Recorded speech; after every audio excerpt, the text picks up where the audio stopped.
Okay, ready? Yeah. 3, 2, 1. I'm a latte. Oh my god! I was preparing for an orc, and so it just took me a second. I see it. How did you make the latte? Didn't make it. Amazon. Like, what is this thing? It's the handle.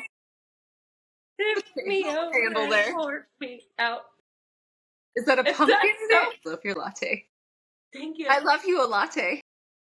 I was gonna say, men tell me I'm a latte. Oh, we We got could have so so many many lattes. latte jokes. I love it. Okay, are we ready?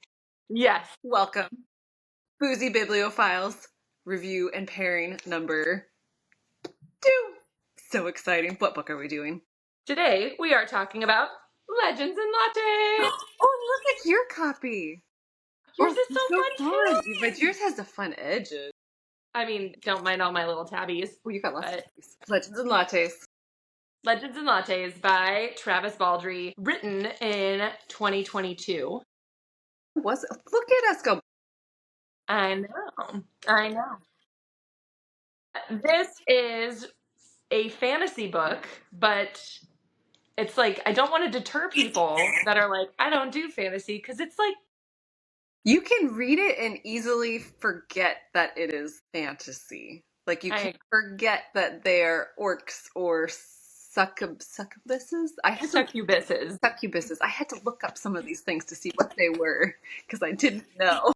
So, what's going on in this story, Ken? Okay. Well, we've got Viv, who is an orc, who reminds me a lot of The Witcher. She is like out there. I don't know if you saw it that way. Okay, I saw it that way. Where she's like The Witcher. She's out there like fighting monsters and like getting bounty. It's like a bounty hunter. She's a bounty hunter. She's a bounty hunter. She's a sellsword. She's a mercenary. She's a badass, is what she is. But she finds this Scalvert stone, this like a mystical item that's supposed to bring good luck, and has like a little poem that goes with it. And she has decided that she is giving up this life of a sellsword, and she is going to open up a coffee shop. Because she has gone to a gnomish town and had discovered coffee and was like, this is great. I love this atmosphere. I'm going to do this. And so she goes to the town of Thune that she has. Thune. That she decided is going to be like the best spot to do it, and opens up her coffee shop. And it's all about the community that she builds. And even though there's struggles along the way, just everyone coming together. And like I said, that's where I feel like you can so easily forget that it is fantasy. Yeah, definitely. I think that it's written with that intention where it's what does he call it? He calls it high fantasy with low stakes.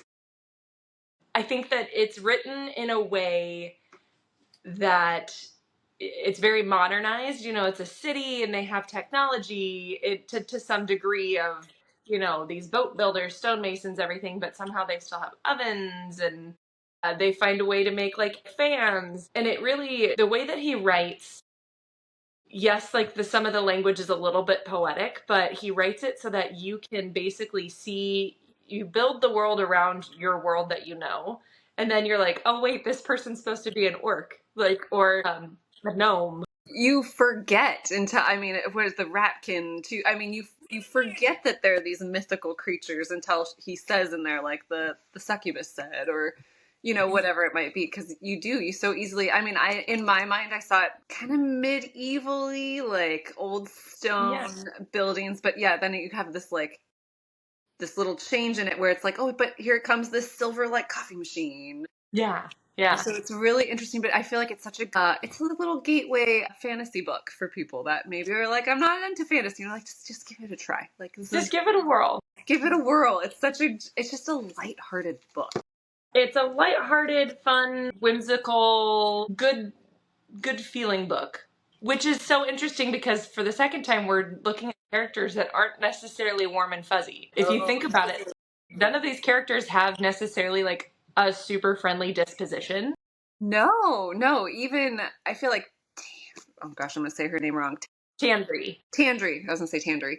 I feel like Tandri is kind of supposed to be that soft fuzzy, but she's also very like just tough. She's like, the way that they describe Tandri is severe and direct. Okay. And then backtrack that. Exactly. But the thing is, they make her be. I think that's why this book does have the overall feeling of being warm and cozy, is because these characters, yeah, they might not be warm and fuzzy, but their loyalty to the primary character, the main character, Mhm. is astounding. And then I don't know. We can They're talk just about little characters. character things. I mean, you've got like Lainey, the little nosy old neighbor who comes over and it's just a little busybody, and you've got Calamity, Cal, little Calamity. little helper guy building everything, who's just You know. constantly, again, not being nosy, but there and like, Yeah. I'm gonna make this for you. I'm gonna help you fix this, and it's such a nice, warm-hearted community feel. Yeah, exactly. I think that one of my main takeaways of the book is she builds this community that she has had in her mind, and she doesn't know how it's going to turn out, but she just has this vision. But because of who she is, she's an orc. She's like got this giant sword. She's huge. She's terrifying. And she's built a life on that sword.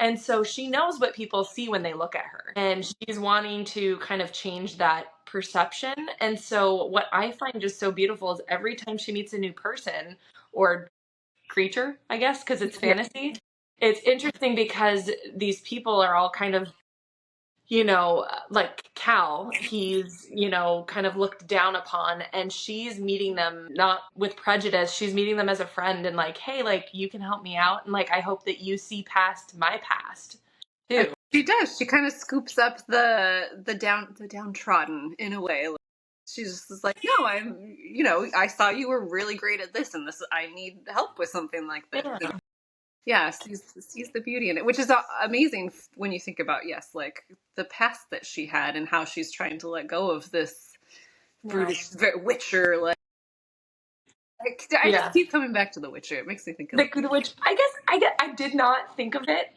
that way, really. but it totally makes sense because yeah, like, and kind of like The Witcher, she has like a community of other Hmm. I don't know, scoundrels isn't the right word, but of like mercenaries. Yeah, yeah. And it's interesting because it's like those people, they aren't necessarily the most trustworthy. Hence, I found it very interesting because you think that you have one protagonist and they build Oh, up this madrigal. yes. Did I say it right? Madrigal, yeah, yeah, and it's interesting because she's like this, or the madrigal. It is Madrigal. this like thing that just kind of looms over and like comes in and out until it becomes a bigger issue. And so, yes, you do kind of think of that as being the big protagonist, but it's Yeah. And then spoilers. yeah, well, that's another thing. But speaking of, I don't know if we need to give a trigger warning. As I reread it, I realized what a huge part of the plot this fire is. I think that this book is actually good It's for the this beauty time. of rebuilding. It's the community coming together. Yes. Exactly. I think that it's actually maybe a good thing that this book is what we're covering right now, coincidentally, because it is the community relying on others even when you don't feel like you deserve it. Hmm. And it's really just a story of like perseverance and like found family and community. It really is. No, and I definitely agree. Definitely a little forewarning to people that there is some traumatic stuff that happens that's very real to those living in LA, especially, and those worldwide that have been watching what is happening here in LA. Um, that there is a fire. It's very traumatic for Viv as the character. However, again, she comes through, or she builds her community. They come together and they Yeah. start it again. Uh, I had a quick question. Yes, Not only did I want to ask which character because like we said, the characters aren't necessarily warm and fuzzy, but like, did you identify with any of the characters specifically? a character that I felt like I saw myself in. Oh, that's tricky because I feel like so many of them, you can see yourself in so many of them in like different aspects. I mean, obviously with the baking, the Radkin. Gosh, what was his name? His name's Thimble. Thimble. That's right, little Thimble. Yeah, I kind of love it because he's very quiet and he's obsessed with coffee, kind of like you, and like I think I love him because he like makes his needs known without being overly expressive about it, you know? Here's my list. Hmm. Scooters away. What about you? Actually, I don't know if I necessarily identified with him, but I think that I want to be him at some point in my life, and you're gonna totally not know where this is going. I cannot say his name. I think it's Darius or Darius. He's the old gnome That plays that's chess. that plays chess, and he's like, this is my dream. This is what I want to be when I grow up, is Darius, whatever. He is this like old gnome, and he's mysterious, and he's doing like somehow playing chess by himself, but like playing So against a mysterious person. And then he always makes these comments that are so cryptic that leave people going, and I'm like, that would be my dream, is to be like some senile old lady that's like, don't mind the rain, and people are like, we're in the middle of a freaking drought. Like, who's this it's crazy pants? fun. What do you know that we don't? Which is funny because I thought I marked it. No, I did. One of his quotes is one that I marked at the end because of that. Because it was so like it was such a good one. It was just so like cryptic, but you could figure it out. But it was it was. Yeah, He was a yeah. good one. I liked him. I'm like, he leaves you wondering if he's wise or mad, and I'm like, I always want A to little bit of keep both. people guessing. A little bit of both. It's an exciting one to be. Oh, that is a good one. He was a good. Again, another book with so many great side characters that just like help develop and build that main character and even build themselves. Like you can see, their backstories. Like it's just I think that with this book in particular, you really see the effect not only that these side characters have on the main character, but then also the effect that she has, the main character, on these side characters, because she is building this community. She's giving them something that they've never had before. They don't know what coffee is, they're used to tea. And so it's them kind of like, in a town where nothing new is usually ever like, welcome. yeah. They're following her and going, this is kind of nice, Well, she's helping them see things in a new way and like bringing together people that weren't together before. She becomes that. I think what she'd seen in that gnome coffee shop, she becomes that, and that just that space where people can be together, and it doesn't matter your background or what you look like or what kind of creature you are. Like, I think I like that the author does it subtly and lets you infer that she is building this, because he'll comment on how the first like week of the coffee shop being opened, it started with everyone kind of in their own little separate booths, and then as it developed, everyone was started to move to that community table. yeah, And he didn't necessarily say she's building this community. It was just like slowly people are finding kinship in each other. And it's just so beautiful. it's like it was just like what you teach kids in elementary writing. You gotta show, don't tell. He was showing you and not telling you. Like, she's building a community. Now here I'm going to show. It was beautiful. It's such a. I read it in 10 hours the first time. A 10-hour flight, all in one. Good. Second listen, just as good. I mean, it's. I actually liked it more the second time because I think I listened to the audiobook the first time. The second time I read it, and I think being able to read it, you kind of form. I feel like you draw on your imagination more, Mm-hmm. and it kind of really built in a beautiful way that I loved.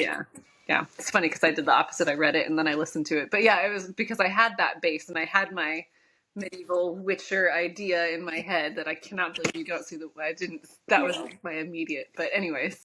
Anyway, do you have any quotes that stuck out to you? The Darius quote. Let's see. Because he's talking about the song. So there's the Scalvert Stone that Viv has found that's like guiding her to do this, and she believes that it's bringing her luck in her coffee shop. And he said that old song was a bit misleading. The stones never granted fortune, but they were gathering points, you might say. You'd find a few who know it these days, but the ring of fortune is an old sea fae phrase. It means a destined cadre. I suppose individuals brought together like to like, which can be fortunate, of course. Sometimes nothing's more fortunate than that. So it's just, I mean, it was what the book was about. It was his quote. It was just like, it's bringing people together, and that was the whole point of this little stone thing that she found. Exactly. The stone thing that then she it honestly, so I feel like it was very metaphorical. The stone that part of the seafarer is to bury it and then like fortune comes to you or whatever, however they phrased it. Yeah. But I felt like it was really symbolic for like a seed. You are planting this seed and watching this community bloom around it. It's beautiful. I didn't even think about it that way. Oh, I like that. Metaphors. I know. Okay, what about you? Was there a quote that you liked? Too many. Too many. Too many. I have too many. I think there's so many main themes for this book. One being, like you're saying, like this creating a community. I think another one is, not taking things at face value. And this quote right at page 12, where Viv says, things don't have to stay as what they started out as. And it's her, I was a sellsword, but I'm becoming more. And I hope, like, so frequently she's constantly telling people, you don't have to be just what you think, like her good friend and business partner, Tandri. She's a succubus, which she's like, immediately people think that she's going to manipulate their emotions or different things like that. And Viv builds this friendship. And even at one point, she's like realizing she's thinking that Tandri might be messing with her emotions. And then she thinks, and she's like, well, no, I'm not feeling. She's like, no, this is just pure, genuine love for this person. And I think it's, just about letting go of your prejudices and the things that you have in your mind about another person. And anyways, that's what I loved. And then I loved the whole reason, because when she's starting off and everyone's like, what the heck is coffee? And like a coffee shop. And she's like, it's like a tea shop. But she's explaining to Cal, the guy who's helping her build initially, the basis and why she did it. And I came across this, I remembered following the smell to the shop. They called it a cafe. People just sat around drinking it from these ceramic cups, and I had to try it. And it was like drinking the feeling of being peaceful in your mind. Well, not if you have too much, then it's something else. But it's so... I love that. That's so true. I mean, you think about, like, I've talked with friends about how it becomes like a ritual in the morning. Not necessarily like you need the coffee, but it's just like that ritual of having it in that peaceful time and just like relaxing. That's fair true if you have too much, so. Yeah, you become a jitterbrain. But I think it's really beautiful that she's like been this, lived by the sword and been this violent person. And now she's really building this coffee shop, not just for the community, but more to like find that peace that she had been searching. To reinvent herself and be this more sensitive person that she wants to be, to like that other part of her that she wants to be in touch with. Exactly. Then later she's basically kind of sharing the same story with Tandri a little bit. And I thought this was cool too. I think I'd been looking for a way out for years. Adventuring, fighting, hunting bounties. You were either bleeding yourself slow from 100 wounds or waiting for one death blow. But you get numb to the possibility of anything different. This was the first time something else made me feel a way I wanted to keep feeling. So here I am with some blood still in me. But yeah, she's just searching for that peaceful feeling that she's like, I want that feeling and I don't want this, again, let's go with symbolism. She literally hangs up her sword and puts garland on it, and she never touches it again except for, when it's destroyed. Yeah, it's just at the end, and that's not even... Yeah, but it never uses it again in the way that it had been used. Yeah, exactly. Sorry, I just want to make sure that I'm not missing any big ones. So angry enjoyment of the last taste. Oh my god. I think it's so cool also because every time that she's sharing coffee with somebody new, the author goes into a description of Viv watching that person and observing that person experiencing their first cup of coffee. So true, and like the process, like some of them might, like Lainey, I think she gets a cup of coffee, but then she just leaves it. Like she, it's the process of her. She eventually tries it, or even like the college kid that comes in and it's like, I want something cold. Hot coffee. Like, I don't like hot things. It's just, it's interesting, and just finding that thing that clicks with everybody, that little connecting point. Absolutely, yeah. It's a good one. What did you make that pairs so nicely with the book? Well, legends and lattes, so I decided to create my own latte. Oh, look at that. That looks so fancy. Did you add some sprinkles on the top? I shaved chocolate, like literally with a grater. And I hand whipped whipped cream. Look at you go. Who am I? So I don't have an espresso machine at home. like so many probably don't. Well, actually, people have Nespresso these days. Anyways, so I bought especially like espresso, like fine ground espresso beans, and used my AeroPress. I heated some milk on the stove, and I added some essentially like Bailey's, but anyway, basically Bailey's, just to add a little something to it. And this is Viv's Milky Bean Water. Milky bean water. Milky As Bean proud Water. we call it. I love That's it. what we call around here. But yeah, hey Ken. It's delicious. I know. Don't mind if I do. A little, you can make it with or without the alcohols, but it is boozy bibliophiles. You gotta show the boozy option. A little boozy option. Hey Kens, what sort of delectable treat did you make to pair with Legends and Lattes? Fortunately, in this book, there's so many options that the little ratkin makes. Little thimble. I thought about the simblets. I'm so sorry.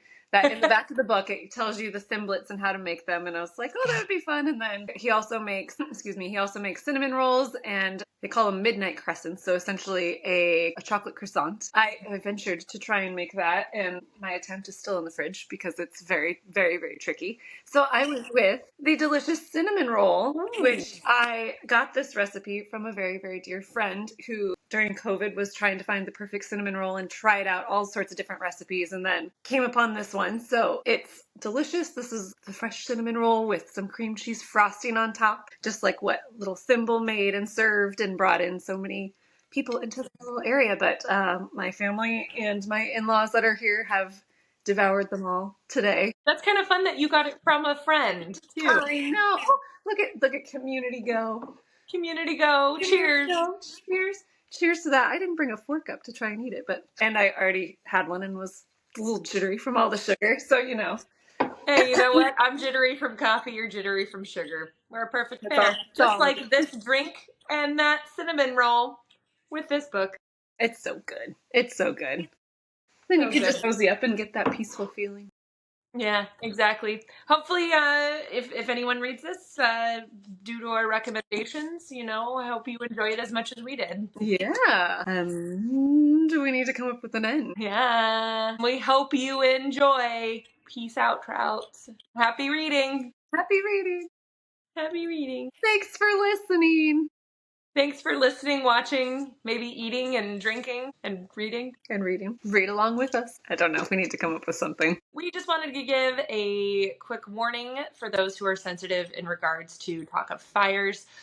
Spoiler, there is a devastating fire in this story. There's no casualties, but it is a pretty large plot point. We would feel amiss if we did not mention it, given the horrible situation occurring in LA currently. Below are some ways you can show your ongoing support for those who have been affected by the fires in LA. Again, we have them linked below, and just keep in mind that their journey is ongoing. It will not just be resolved within the next month. So please show your ongoing support for them.